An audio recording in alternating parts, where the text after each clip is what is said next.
નમસ્કાર મિત્રો, સ્વાગત છે તમારું ખેડૂત વિકાસ યુટ્યુબ ચેનલમાં. મિત્રો, આજે હવામાન ખાતા દ્વારા ભારે વરસાદની છે આગાહી કરવામાં આવી છે.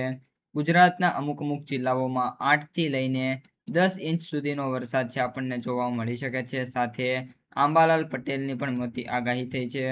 હવે મિત્રો વિગતવાર ચર્ચા કરીએ તો સૌપ્રથમ હવામાન વિભાગ દ્વારા જે મેપ બહાર પાડવામાં આવ્યું છે એ પ્રમાણે કચ્છનો જે વિસ્તાર છે એમાં સૌથી ઓછો વરસાદ રહેવાની શક્યતા છે. જે આફ્ટર ઓલ 50% જે સેન્ટરો છે આ વરસાદ જોવા મળી શકે છે.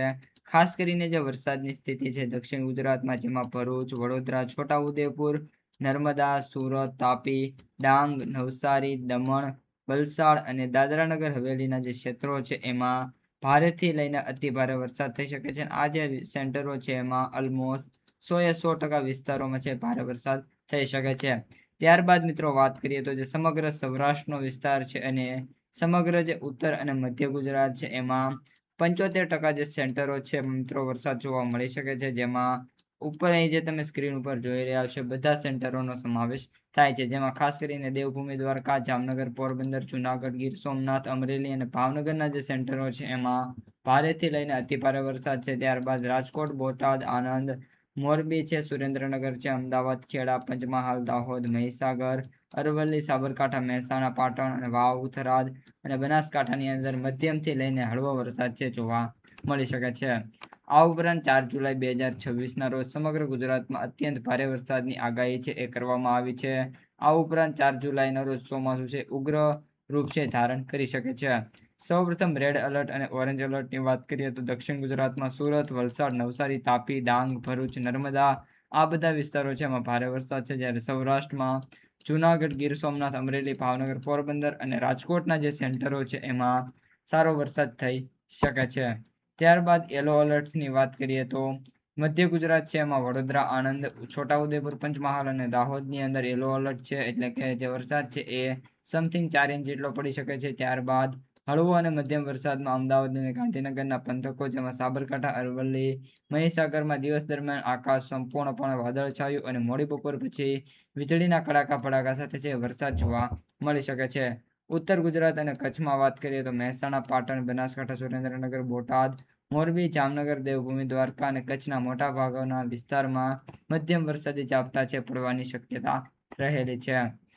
ત્યારબાદ અહીંયા આપણે જે તમે જોઈ રહ્યા છો વિંડીનું મેપ છે એમાં ખાસ કરીને મિત્રો જે અહીં જોઈ શકાય છે કે જે સિસ્ટમ છે મુંબઈ ઉપર છે, સાથે જે બીજી સિસ્ટમ છે જગલોન ઉપર છે. આ બધી જે સિસ્ટમો છે એની અસર ધીરે ધીરે હવે ગુજરાત ઉપર થવાની છે અને આ બધી સિસ્ટમો છે ગુજરાત ઉપર આવતા ગુજરાતમાં છે ભારેથી લઈને અતિ ભારે વરસાદ છે આપણને ટૂંક સમયમાં જોવા મળી જશે.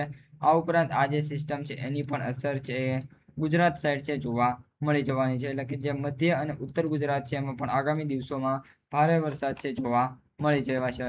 આ ઉપરાંત મિત્રો ગઈકાલના વરસાદની વાત કરીએ તો જે અમુક સેન્ટરો છે એમાં તો ભારે વરસાદ છે જોવા મળ્યો છે. એમાં ડાંગમાં વાત કરીએ તો મિત્રો વધઈ તાલુકાના રાજ્યોમાં સૌથી વધુ વરસાદ છે. આબ ફાટ્યું જેવી સ્થિતિ છે, ઓલમોસ્ટ 13 ઇંચ જેટલો વરસાદ છે મિત્રો જોવા મળ્યો છે. ત્યારબાદ વાત કરીએ મિત્રો તો સુરતના અંબિકા પંથકમાં પણ ઓલમોસ્ટ 11.14 ઇંચ જેટલો વરસાદ છે. તાપીના આસપાસમાં 9.96 ઇંચ વરસાદ છે. નવસારીમાં વાત કરીએ તો 9.17 ઇંચ વરસાદ છે. ચીખલીમાં પણ 8.86. વલસાડ પંથકોમાં અનરાધાર વરસાદ શરૂ થયો છે. લોકોના જે જીવન ધોરણ છે ખોરવાયા છે. સૌરાષ્ટ્રમાં છેલ્લા 24 કલાકમાં દરિયાકાંઠાના ભાગોમાં વરસાદ યથાવત છે, જેમાં જૂનાગઢના માંગરોળમાં 12.64 ઇંચ વરસાદ છે, જ્યારે કેશોદ તાલુકામાં 10.94 ઇંચ, ગીર સોમનાથ પંથકમાં પાટણ વેરાવળમાં વાત કરીએ તો મિત્રો 10.8 ઇંચ અને સૂત્રાપાડામાં ઓલમોસ્ટ 12.5 ઇંચ, જ્યારે અમરેલી અને ભાવનગરમાં રાજુલા, જાફરાબાદ, મહુવાના પંથકોમાં 3 થી લઈને 5 ઇંચ જેટલો વરસાદ છે જોવા મળ્યો છે. ઉત્તર ગુજરાતમાં વાત કરીએ તો હળવોથી મધ્યમ વરસાદ છે, જેમાં મહેસાણામાં છૂટાછવાયા વરસાદો છે. અરવલ્લીમાં ભિલોડા પંથકમાં ગાજવીજ સાથે 1.25 ઇંચ વરસાદ છે, જ્યારે અમદાવાદ, વડોદરામાં મોડી બપોર પછી વાતાવરણ છે એમાં પલટો હતો અને ઠંડક છે વાતાવરણમાં જોવા મળી છે. તો મિત્રો આ હતી આજની સમગ્ર વરસાદની આગાહી. જો તમને વિડીયો ગમ્યો હોય તો વિડીયોને લાઈક કરી દેજો. તમારા જે મિત્રો અને સગા સંબંધીઓ છે એમને સુધી પણ વિડીયોને શેર કરી દેજો. અને જે પણ મિત્રો આપણી ચેનલમાં નવા છે એ ચેનલને સબસ્ક્રાઈબ કરવાનું ભૂલતા નહીં. હવે મળીશું આવા જ એક બીજા વિડીયો સાથે આવતા વિડીયોમાં. ત્યાં સુધી જોતા રહો ખેડૂત વિકાસ યુટ્યુબ ચેનલ.